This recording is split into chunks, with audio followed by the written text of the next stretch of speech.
everyone. Today we have our another new episode and we will discuss on machine learning driven digital twin. We have our world famous speaker, Mr. David Schumacher, Mr. David Smith, and Mr. Rob. First, I would like to give chance Mr. David Schumacher. Yeah, hello all. Hello, Dr. Sharif and the other panelists. This is a great topic, as all of them are that you put out there, but this is one that I see that holds promise for many applications and many uses, many possibilities. I'm glad to see the other panelists on this morning because I think they'll probably talk at length about possibilities that are more in the news, more perhaps mainstream, although I hate to use that word. The way that I want to approach this morning is from a personal point of view, looking at the future and solving some problems. And the problem that I think machine learning driven by digital twin can help us with, perhaps,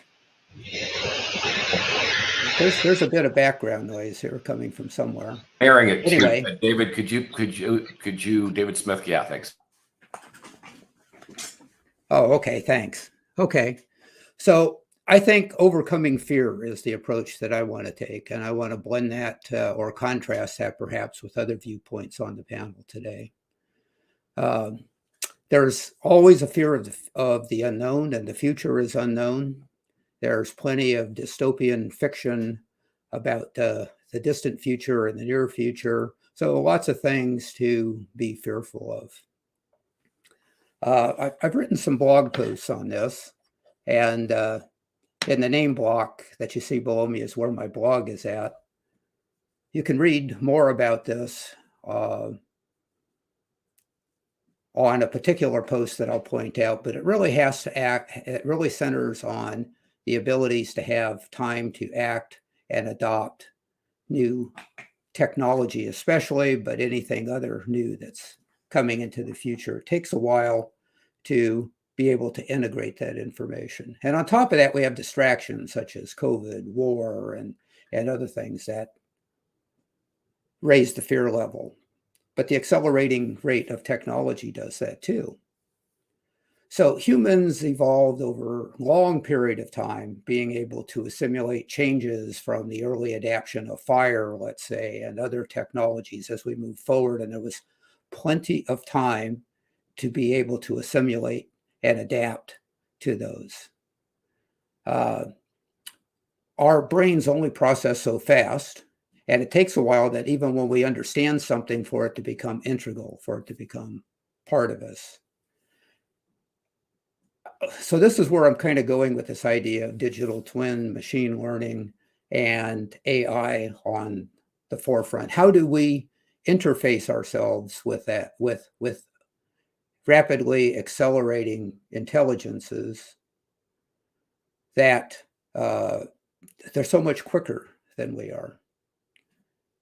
And I think there's a way to do that. There's a number of different ways, and I talk about a couple in the blog post, but taking machine learning, creating an AI, a personal AI, allows me to be expressed fully in the digital world.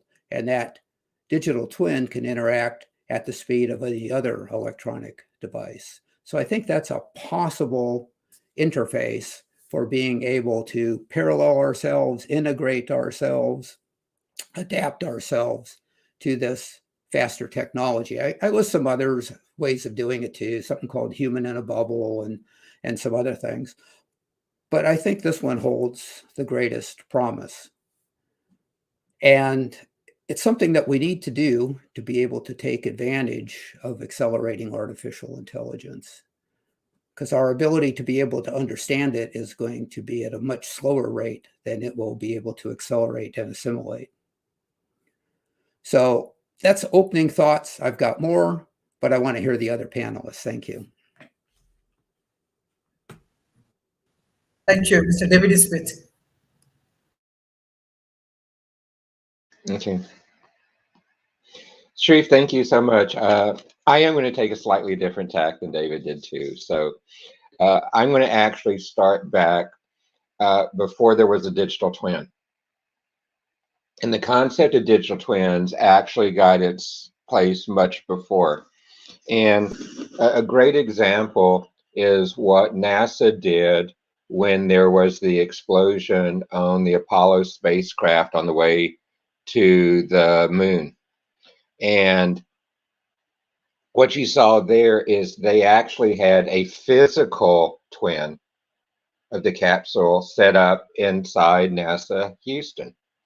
And they were able there with all the same systems, all the other elements there to try the solution sets. How do I maximize the oxygen? How do I get by? And what can I turn off to save power? What are the ways? Where do I move the people to for maximum safety and effects? So the concept of using something like a digital twin goes back actually quite a while, and is one where, for example, many of the postmortems of what happened during that event point to the fact if they had not had that physical twin, and that was actually partially a digital twin too, because the software that was used on the spacecraft and everything else, the mission would have turned out much differently. The astronauts most likely would have perished before they had made it back to Earth, in what the postmortems say. So the concept is really there for a while, and one that has proven a lot of strengths. You know, data science though today is widely used to create digital twins. And as your topic on this, Sharif, where machine learning is used, is one of the major ones.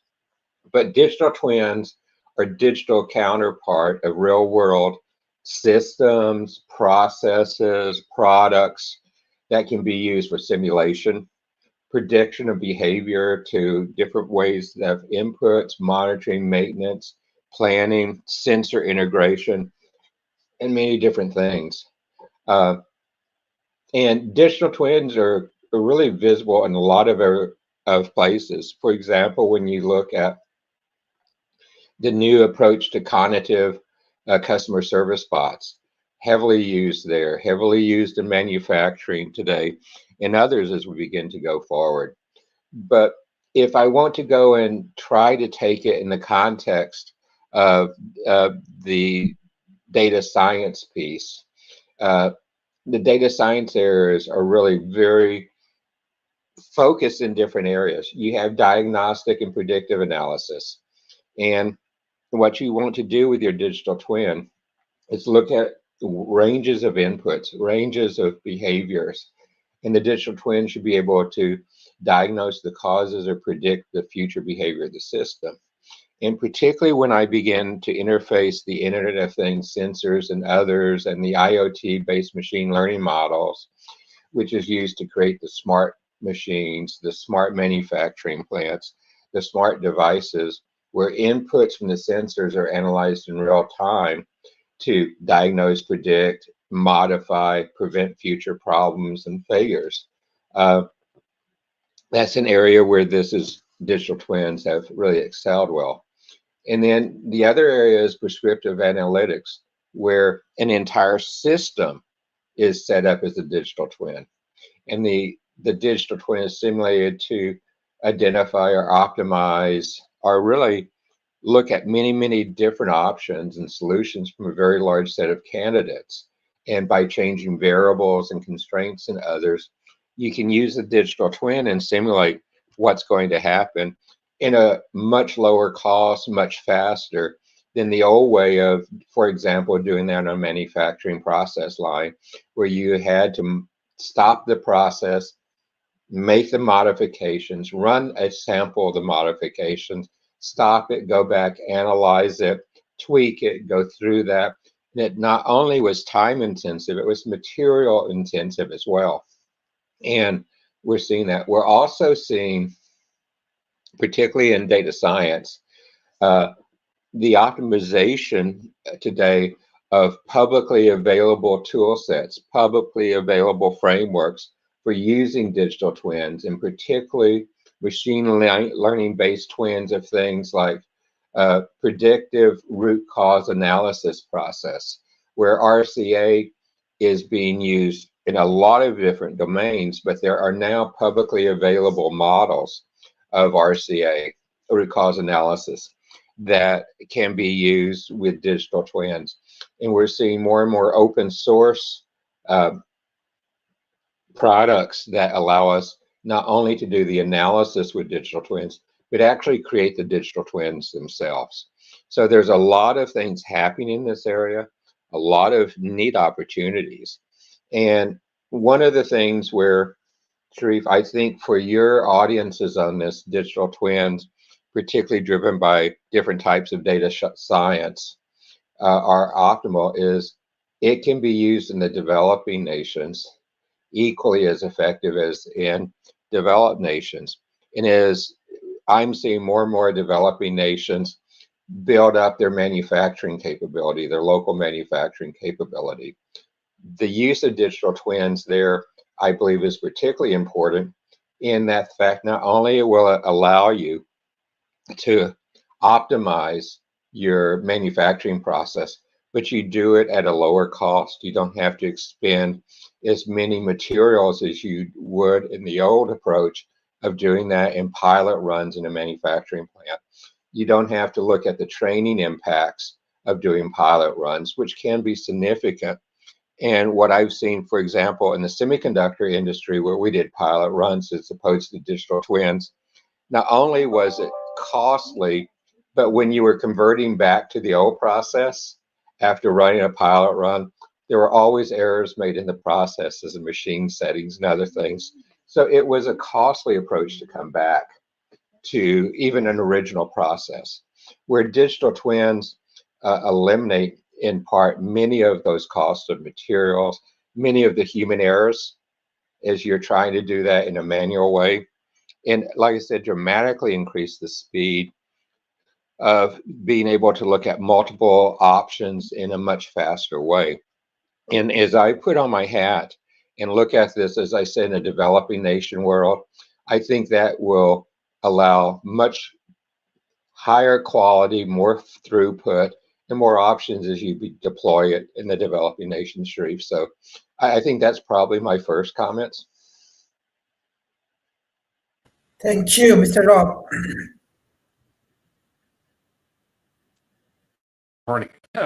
Chasing the hidden mute button.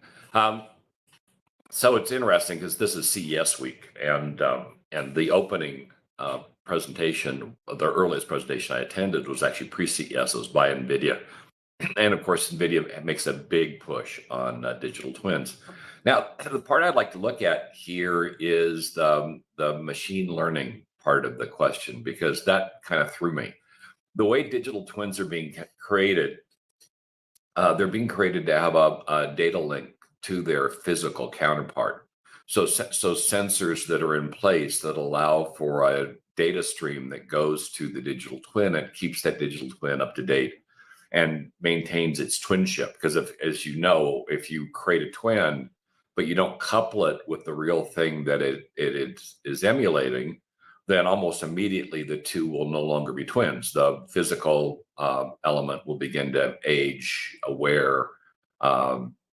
Somebody might make a change to it. If it's a piece of furniture, they might move it. And so if you don't keep them coupled, you only have the initial instance. In fact, you might not even have the initial instance because it takes time to build the digital twin.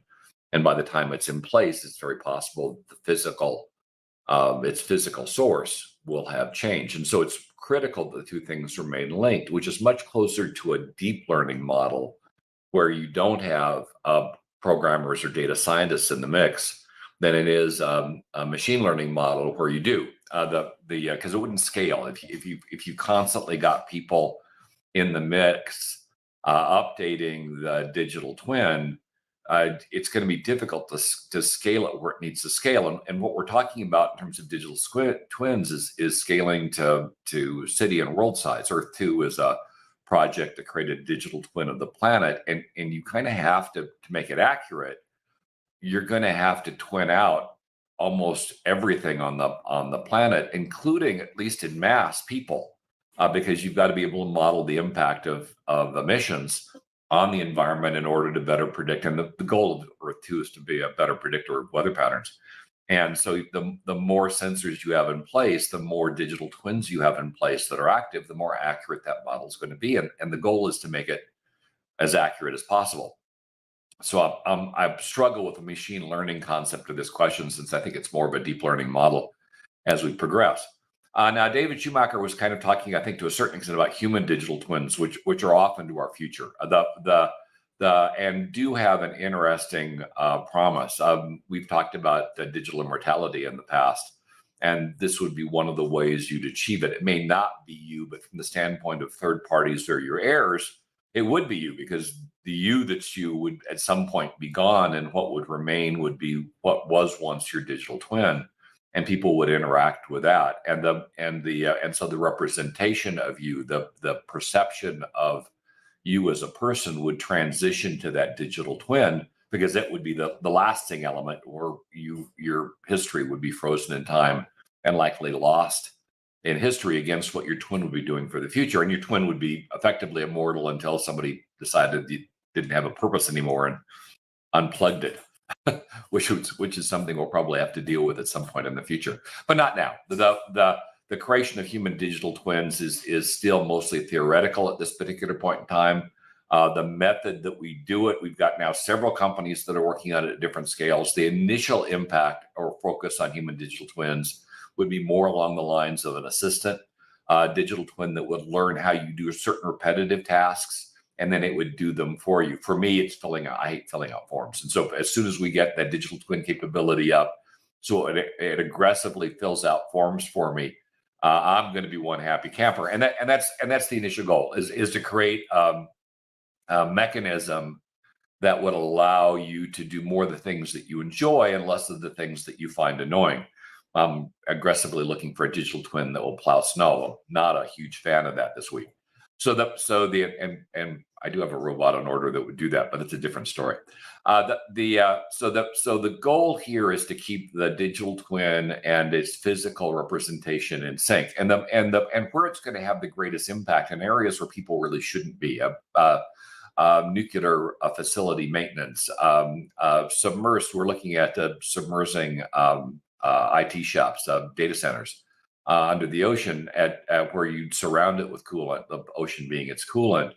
And there are some benefits to that, including isolation. The ocean provides a separation between cosmic events, which can cause memory errors in data centers. And the deeper you could place one, the less chance you're going to have of introducing a small but problematic data error into the process. And so you get a higher level of accuracy, less expensive cooling.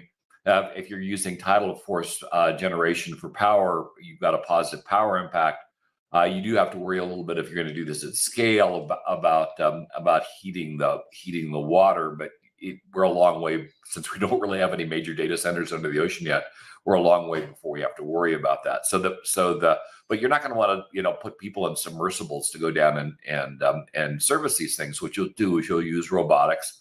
And you'll use digital twins, and the administrators will look at the digital twin, which will be tied to its physical counterpart with sensors, and will be able to see if a particular element of fan bearing is going out, a circulatory system is starting to fail, and then task the robot in the digital twin environment to go do the repair. And then after it successfully achieves that task the real robot to follow that same path and process in the physical environment. And what that does is allows you to have any errors if the robot runs into something, if its calibration isn't precise or whatever, it's likely going to create the problem in the digital twin where you don't have an issue, because that's a simulation, rather than the robot underneath the sea doing some damage that may require you to actually deploy a human to go down to that undersea facility and do it. Same thing within space. We're talking about in-space factories. Again, not a great place for people. You're going to want to use digital twins and robotics to do much of the work. In fact, as we look at exploring other planets in the universe, the first way we did that was, though we didn't call it this, was through Lawrence Livermore and the HoloLens project for Microsoft, was to in effect create a digital twin of the environment that the rover was seeing, and allowing scientists to interact with that digital twin as if it was in their own office. So rather than having to go to Mars to explore Mars, they just had to put on a VR, AR headset in this case, and explore Mars from the comfort of their office, or even during COVID. I imagine people did it from the comfort of their home, and that showcased the extreme benefit of using digital twins in areas where people shouldn't be. Think about things like mining, where we have an extreme number of accidents. We are increasingly using robotics, but again, to repair those robots or service them or even explore the various veins and elements that we're trying to mine, we send people down into the mines. With a digital twin technology, you don't necessarily have to. You can virtually represent the mine, use robots to go through. And if those robots penetrate an aquifer and suddenly flood the mine, well, pretty chance you might actually be able to recover the robots, where with people it becomes deadly and you lose the entire mining crew. And so what digital twins can do, at least near term, is protect human life and reduce the kinds of errors that people can make, and so can robots that haven't been properly provisioned or properly tasked to do a particular job. And the digital twin environment, the simulation environment, allows you to do things in simulation first, that assures that when you do things in real life, you're going to have the intended outcome. And that's what you really want to achieve, is the intended outcome. And that means you can have factories that are up 24/7, that you don't have to necessarily bring them down for maintenance. You can do and design the factories to be maintained while still in process. And again, because you're running these things in simulation, if there's a problem where it would require you to bring down the line, you discovered that in the simulation, and so that you can minimize the impact on production when you actually do it in fact. And so what digital twins do is they allow you to protect anything that's twinned, and that means from everything from people to machines. And thus there's a huge economic benefit to this. And what's interesting about digital twins, and where they're most heavily implemented, is in the automotive market. You would think we would be seeing it more in retail. Certainly the Amazon Go facility test would have indicated a good use of digital twins in retail for product placement, shrinkage, and for those kinds of things that we do in retail. But the issue was that at least the initial test didn't scale, because the cost of building the Amazon Go facilities was just so extreme because of the number of cameras and sensors they had to have in place. And the fact at the time we didn't have computers that would handle those. But thanks to this advent of digital twins in the metaverse, NVIDIA and others are creating computers that are specifically designed for these kinds of environments and can take massive amounts of I/O, and now can do things like retail. But as I mentioned, where the focus appears to be is in automotive. And the reason for that is autonomous vehicles. We had a serious problem because we got the environment excited about autonomous vehicles, and they would come out by mid-decade. But we were by no means ready to be able to deploy that technology. Testing was absolutely inadequate.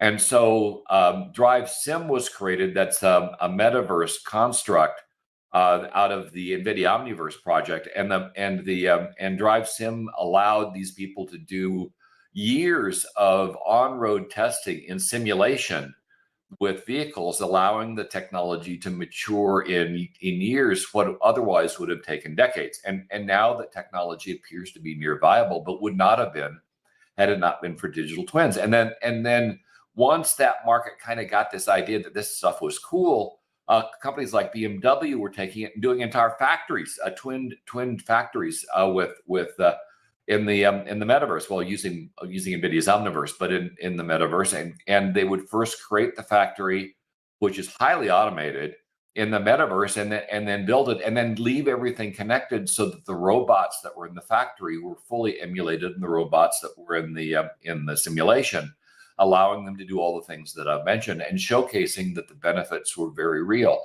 But what was interesting is it came in not from the manufacturing side, which you would have thought it would have occurred, but it came in from the automotive side to solve a problem that needed to be solved to hit timelines that wasn't going to be solved timely at all. And so that just showcases that there are huge benefits to this technology, and we're just beginning to explore them. At the very least, it could allow us to do what ifs. If you've ever had a situation where a decision's been made and you've wondered if you'd made the decision in another way, what would have the outcome been? Well, in reality, it's very difficult to do that. You'd have to construct an alternative reality and actually execute out whatever it was the decision was based on. But in simulation, it's far easier, and you can explore over time whether decisions were good or bad, and you can look at it after the fact in simulation. Imagine education in the future, where rather than lecturing to somebody what a particular practice would do, you can actually show them what happened when a decision was made poorly. And it becomes a forcing function without doing the damage on helping people think critically and do their homework to assure that a decision is not made from their gut, but is made from data, because you can show the impact of making a decision poorly and without doing any harm, without blowing up any buildings or having massive layoffs. You're dealing in a virtual environment where no harm is done. So I think one of the areas that digital twins and simulation in particular is going to hugely benefit is education, because it's much, at least for me anyway, I retain things far better if I see them play out than if somebody tells me what it is that will happen, and recognize that within simulation, assuming the simulation is set up properly, it's far harder to convey a false positive. In other words, you execute when somebody tells you, hey, you do this, something bad's going to happen. It's all words. None of those interconnecting elements are in place. But to create that same kind of false dialectic in a simulation, you'd have to falsify all the interconnects. It would be a huge amount of work to create a false argument this way, because you'd have to create everything falsely. All the collateral damage that would otherwise occur would have to be addressed, where doing it accurately and keeping everything connected is far easier, and it should result not only in better decisions, but in training people to do the things properly up front, as opposed to how we do it now, where we kind of throw them into an environment and they learn by doing, often making avoidable mistakes, a lot of avoidable mistakes in the process. So I think overall, once the technology is mainstream, we're going to have higher quality, we're going to have better trained people, and I think education overall is going to be a crap ton more fun. So this stuff's a game changer. The only point I want to make, though, and leaving this is I think the machine learning is a misstep. I think it's a deep learning, highly connected data reference model that will be the one that will sustain, because the machine learning thing just does not scale particularly well. Deep learning does require a lot of data, but these things are going to be generating data like nobody's business. So I don't think that's going to be an issue here. Thank you, Mr. David Smith. I know you have a meeting, so what the concluding remarks you want to add, then we will discuss with other speakers. Thank you, Sharif. To me, I agree with what has been said so far too, particularly with Rob on Basket, and is that digital twins are a concept that we should be taking advantage of, from manufacturing. I've seen digital twins begin to be used in government as different types of simulations, being used as part of the legislative process. And the use of digital twins, and particularly as we develop tools for more widespread use of them and simplifying the easy way to use them, it's going to become more widespread, much wider spread. And I hope that's a good thing. I'm hoping, Sharif, that as part of the universities, particularly in the developing world, that they work and look at ways to put easier inputs and ways to manipulate digital twins that take into account the cultural differences and things. One of the challenges with digital twins today is they tend to be developed with embedded biases, and particularly the biases of the developing nations and the type of culture that's developing them. So we need to see a wider spread use of that. As you hear me say many times, we need to look at security and privacy and cybersecurity with these, because the ability to manipulate and put in data that could cause false flags type of inputs can be used still. I might want to go and hack a digital twin of a competitor and be able to take that and come back and do competitive analysis against it. So there's a lot of potential other uses too, where cybersecurity, privacy, and compliance come into play. But Sharif, I think the opportunity as well, and like I said earlier, it's technology that developing nations and developed nations should use fully. So I think, Rob, you were right on track with a lot of what you said there. And this is how I would add on to that, Sharif.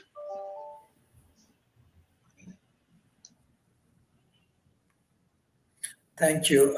Mr. David Schumacher. Well, I'm glad we were able to catch David Smith there before he had to leave for another commitment. And Rob, your comprehensive description was just right on. Gee, I used to live in Vegas where I could go to CES every year, and I can't quite get there every year anymore. So I'm really happy to hear from those who can and do. So yeah, that's been great so far. Also, one other shout out while I'm doing that. I see Art Ramon in the audience, and he is a fellow director with the Transhumanist Party as well. And if he's still out there in the audience, perhaps he'll type in some questions for us that we might want to consider as far as digital twins and so forth are concerned.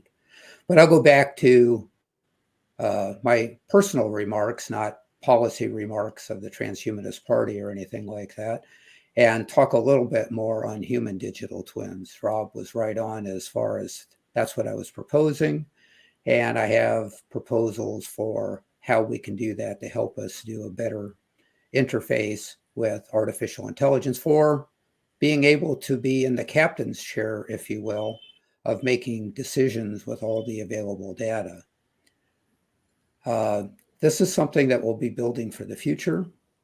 It'll be building by the pressures of increased machine intelligence, increased data, methods for handling that. I think that, so here's what I want to talk about, how digital twin interfaces with that. And I'll take digital twins in medicine perhaps as a parallel. So you can digital twin a population.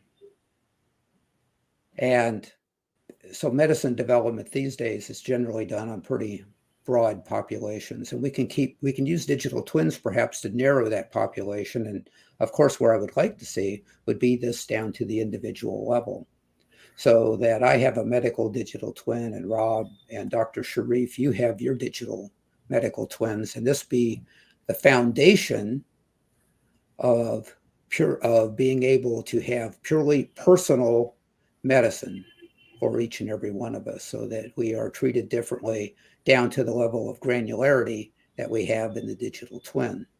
And to Rob's points about synchronization, that's exactly right. So how do I or we sync my physical form with a digital twin, which can then have processes running on it to test for disease, to see places where I might make change in eating habits or other such habits.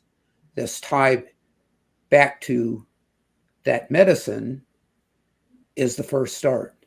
But the syncing will require a lot of issues yet to be worked out. So think of an Internet of Things that monitors your body processes, that's fed into the digital twin to keep that in sync. So when I go to the doctor and I have a complaint,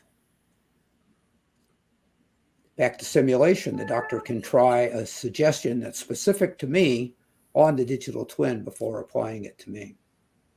Or the digital twin reports, if you will, at times when it sees things out of that are an abnormality in the digital twin, that it's not a guarantee that there's an abnormality in me, but the closer the syncing and the data is, the more it is, but it at least sets up a possibility to say, gee, maybe we should screen you for this or that or something else. So these ideas of medicine is the first part that I'd really like to see developed as far as human digital twins are concerned. Now back to the AI process. to try to be a little more clear on that,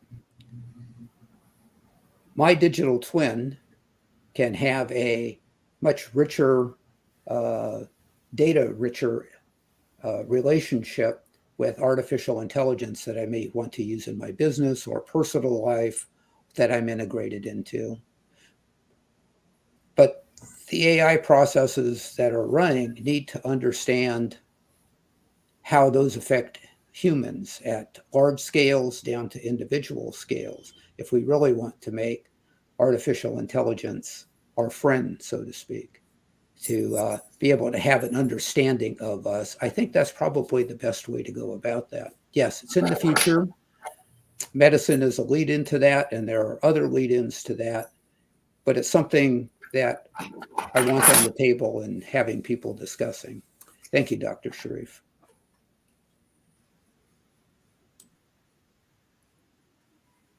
Mr. Rob. Well, so just to correct something that David said, we are capable of creating large-scale human digital twins. The problem is the information that we need to do that is protected under things like HIPAA, which makes it very hard for us to aggregate the information. And so it's what's kind of fascinating is you look at companies like Apple with the Apple Watch, which is by most measures now becoming a medical device. Apple is now collecting massive amounts of information on Apple Watch holders based on their health, which could be used to feed models. Could certainly identify people that are running temperatures. Could identify people that are having having respiratory problems, particularly compared to their historical behavior. And you could probably, assuming you could get to critical mass with the watches, and I could argue from a sampling standpoint, we probably are at critical mass in most of the developed countries. You could probably do a better job of modeling things like pandemic spread using that data than using the data that is currently being used, which is very reliant on governments reporting infections and people taking tests, which we know, particularly in China, is not happening with any great efficiency. So the huge amount of concern right now that the health problems in China are far worse that are being reported, and the WHO has identified that as a significant problem. I think it was this morning. And David pointed out that it's fun to go to Las Vegas. You'll notice I'm not in Las Vegas. I'm covering CES remotely because there's no way in hell I'm walking into that petri dish of illnesses that CES is likely to become, because a whole lot of folks come in from Asia to CES, and we've got a new variant, and that new variant appears to be bypassing the viral protections that we have. I'm here because we don't have the kind of tracking that we could have to identify underlying problems. I mean, even at the very least, you could have a situation where if you went to an event like that, you could visually, with AR glasses, you could visually highlight the people that look to be running temperatures and keep your distance from them. I mean, you don't really need to keep your distance from everybody. You just need to keep your distance with the people that are infected, but you don't know who they are. And so my history at CES is pretty much every other CES I went to, I came home deadly sick with the flu, regardless of whether I had a flu shot or not, and I always got flu shots. So I've decided to avoid it this year because I have no desire. I've already had the flu this year, even though I had a flu shot. I have no desire to explore the new COVID variant. But the potential of digital twins to be able to model things like large pandemics and better apply remedies to areas that need them. So you wouldn't need to lock down an area that had no infections because nobody's showing up as infected. And as soon as somebody shows up infected, if you could identify them immediately, the only people you'd have to lock down is the person that's infected. You don't have to lock everybody else down, but you have to lock everybody else down today because you don't know who's infected or not.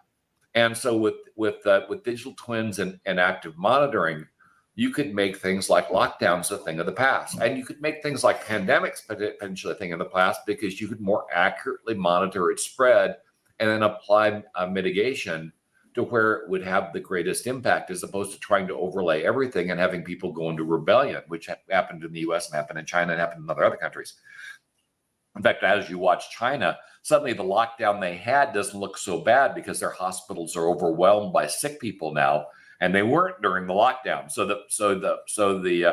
Though I think you could point to the underlying problem in China is they're not using effective vaccines. The vaccines that they've got in that country have largely proven to be ineffective, and that's one of the results of when you have ineffective vaccines is you get a lot of people getting sick. So it does kind of showcase a distinct failure, a massive failure in government.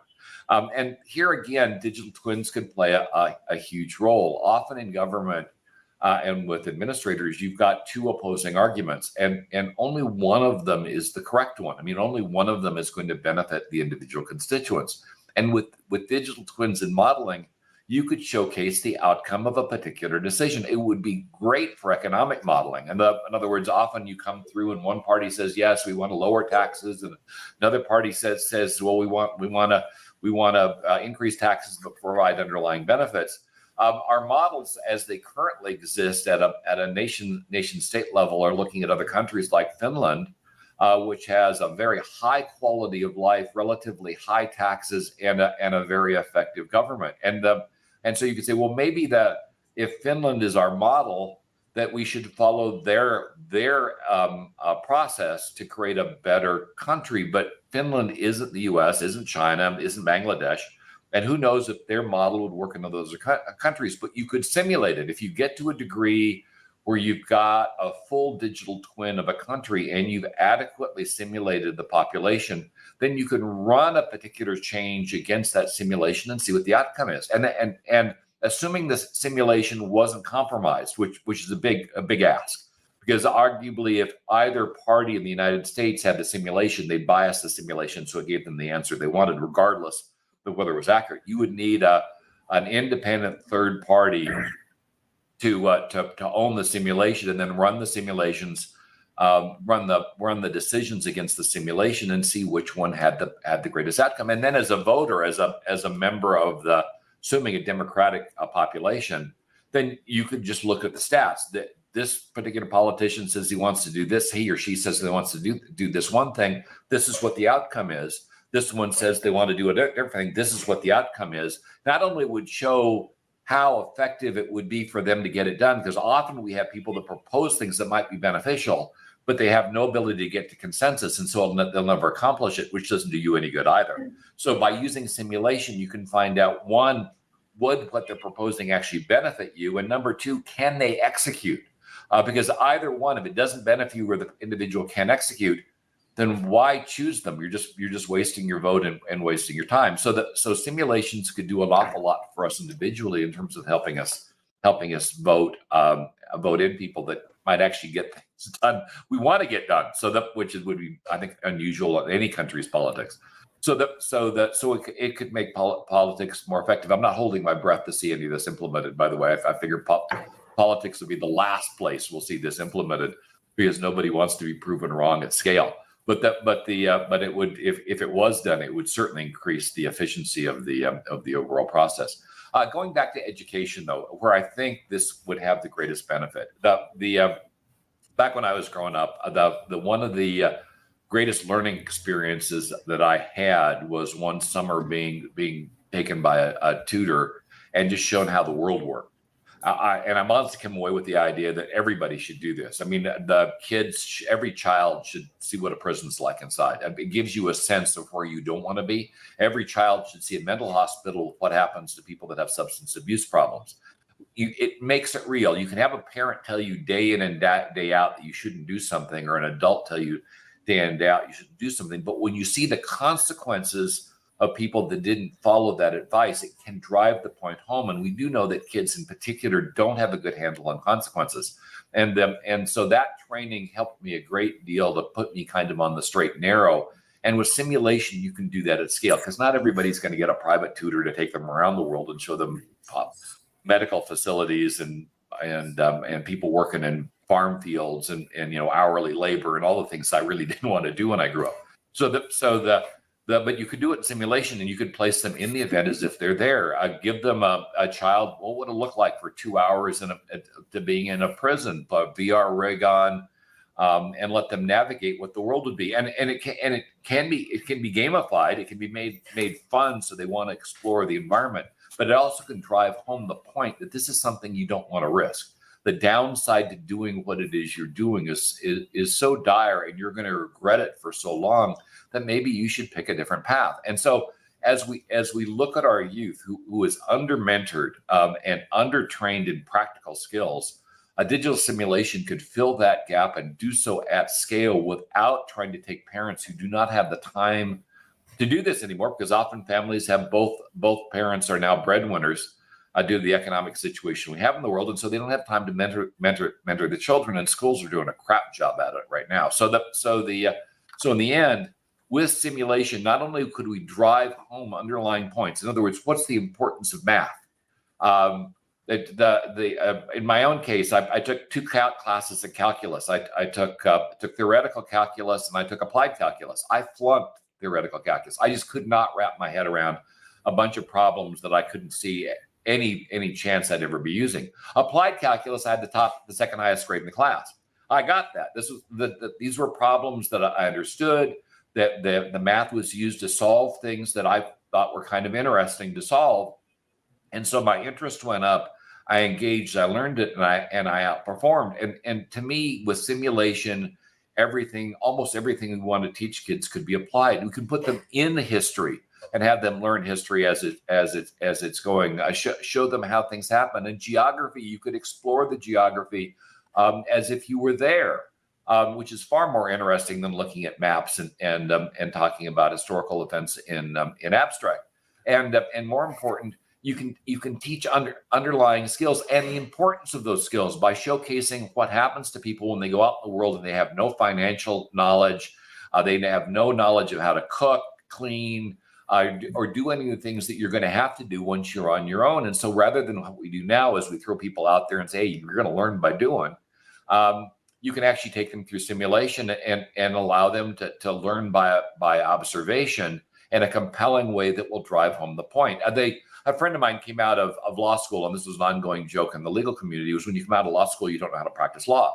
You know how to look up shit, but you don't know how to practice. With simulation, you can do things at scale like moot court that allows you to really experience what attorney would do. And by the way, you can discover whether even you like the job before you have to do it. So many people go through school with the idea that they're going to do something based on what their parents did or based on what somebody they observed did, not realizing at all that they're not going to enjoy that job when they come out the back end because they've never had to do it. You don't actually get to experience the job until you get it, which is nuts. You should experience the job before you take the training to decide, first off, is this something you want to do? Then that drives you through the training and allows you to come out the back end with hopefully something that you enjoy and you'll benefit from. One final example is as my friend's father used to when he traveled the world, he was a guy that made and lost a number of fortunes. He would sit down and make a point of doing things like going into a restaurant and he'd buy out the restaurant. He'd say, here it is. I want to buy all the seats in the restaurant. And he'd have dinner with the family and they just at the family that ran the restaurant, they just talk about their life, what's going on, what's happening.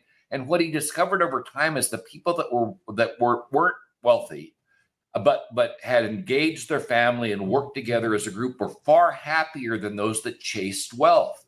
And he was a perfect example of that. He had a very dysfunctional family thanks to the wealth that they generated. And that's something I've observed myself over time. Is sometimes the wealthiest people, the people that we seem to admire the most, are the most miserable people on the planet because they haven't built the things that are important. They haven't built quality of family. They haven't built relationships. All they've done is reveled in the idea of putting their opponents underneath the ground, and that's just no way. It's not a happy life. But if you don't learn that early on, then you're going to put yourself on a path that even if you're incredibly successful, you'll end up unsuccessfully unhappy. So the end result is with simulation, we could create a far better world by teaching people the paths they don't want to take. This is, I think, the big benefit of digital twins and simulation at scale.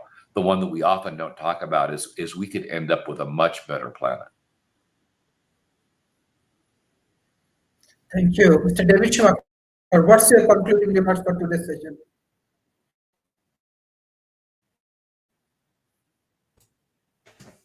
Yes, thank you, Sharif, Dr. Sharif. Rob, you're giving a master class today. I'm taking notes. This is wonderful. Thank you so much. To your points about HIPAA, that there are many obstacles to doing what I want to do with medical digital twins, human digital twins in general. HIPAA is certainly very sensitive. I worked in the data IT structures for years and pretty aware of the limitations there on not only the regulatory side, but also from the side of security, which you also brought up. So those will all have to be done. Hopefully, we can prove, perhaps maybe in large scale, that if we can depersonalize information and be able to use this to model certain classes or areas in medicine, maybe that's a start. The real nut to crack, though, is going to be getting trust down to the personal level. Because to do the kind of things I think that will really benefit humanity going forward means essentially sharing everything that you have. And that's another whole show and discussion on itself. It goes back to trust, because you have to be able to trust the information is being used properly, that being collected properly. You have to make sure, you have to be able to trust that there's fidelity in the information, that it's not being modified maliciously or otherwise. Many, many different aspects. Those aspects, I think, in the end will prove to be more challenging, perhaps, than the technical aspects that we have to go about this. I don't have an Apple Watch. I have a competitor smartwatch. Maybe the same one. And I collect medical data, monitor workouts, blood pressure, temperature, a number of different things.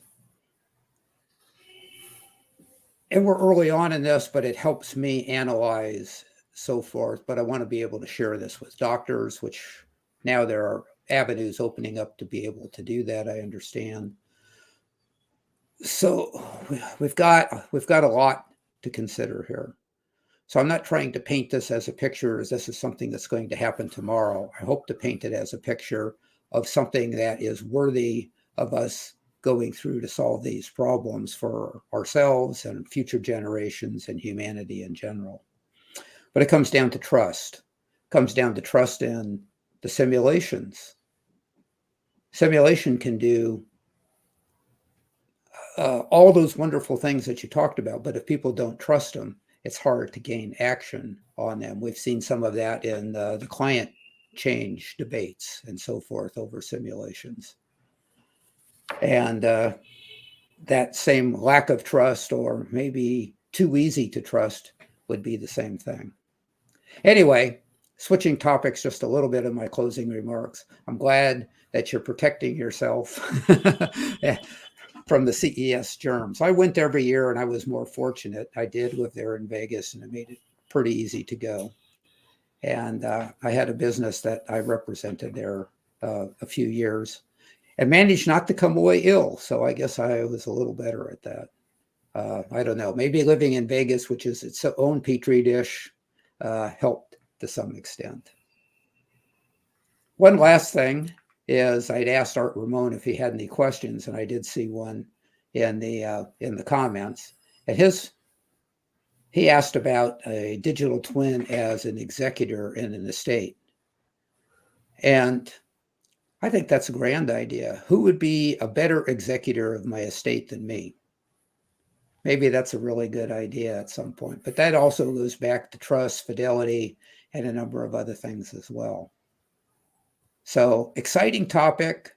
I am eagerly anticipating the wonderful start and spread of digital twins that Rob talked about in his masterclass today. And I look towards a hopeful future for humanity being able to really leverage this at the personal level, which is ultimately where it all counts. Thank you for having me on today, Dr. Sharif. Thank you. Professor Rob, what's your concluding remarks? David makes a good point on trust, because this has to go to the the center of any simulation or digital twin effort. If you can't trust the simulation, that it does you no good. In fact, it could do you harm. A bad simulation, one that provides false positives or false negatives, is just going to result in equally bad decisions. And the whole point of the simulation is do the opposite.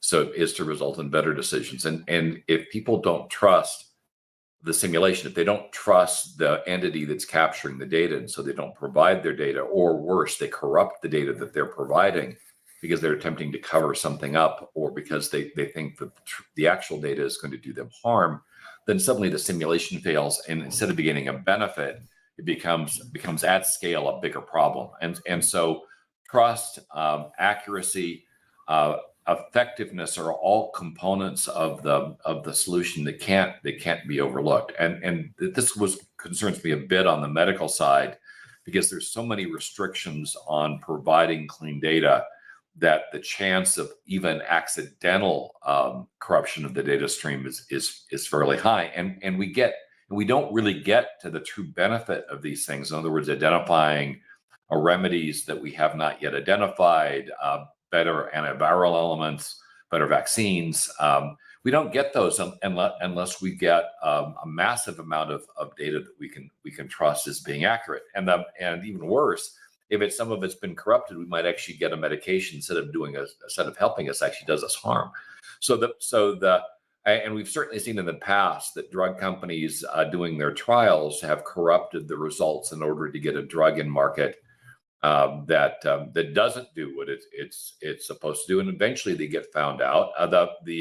The fact that mature executives are willing to take risks like this is troubling, because with simulation, those kinds of risks could even be more deadly than they are without it. So the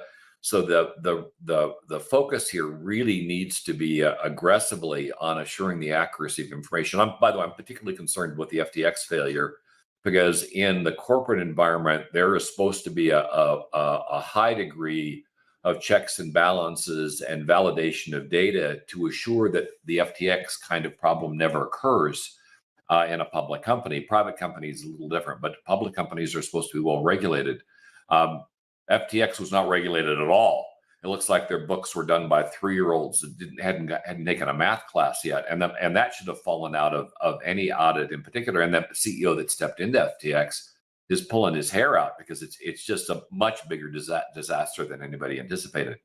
And so we need to go back to a time when we assure the data going into these systems is accurate, because we won't get the outcome we desire if it is not. And this really goes back to trust. And right now in politics, the game is creating distrust. And so you've got large political parties causing us or focusing us on distrusting the very organizations we would have to trust in order for them to have the data they need to make better decisions. And we need them to make these better decisions. It's very corrupting in its sense, and it's not a single country problem. Often political parties in power want to show the good they're doing, don't want to show the mistakes they've made, and you can't do that. You've got to take the good and the bad. You should get credit for the things you're doing right. You should take hits for the things you're doing wrong, with the goal of trying to fix the things you're doing wrong.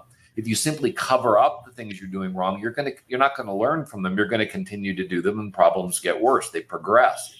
Take cancer as an illness.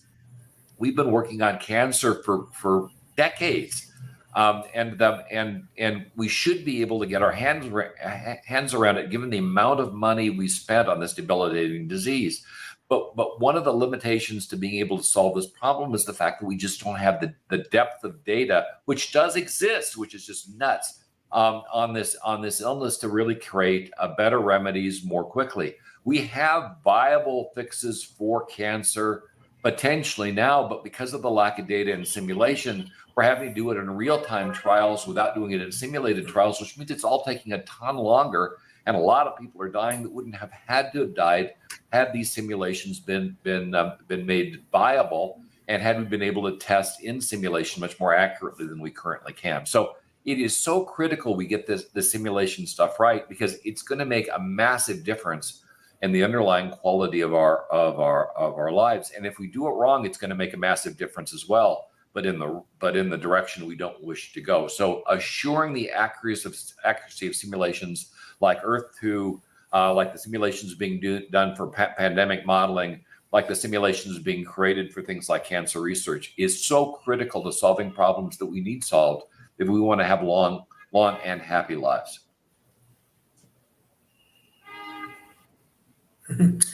Thank you. Excellent discussion. Thank you, Mr. David Schumacher, Professor Rob, and Mr. David Smith for your continuous support for World Talent Economy Forum. We are finishing more than 710 episodes.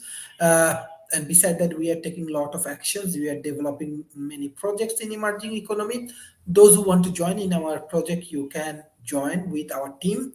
And beside that, we have very high quality. We are organizing high quality conference in Asia Pacific this coming month. 10 to 12, we have very exclusive project, Nikola Tesla Technology Conference. Beside that, we have more projects with the Dhaka universities and different government agencies.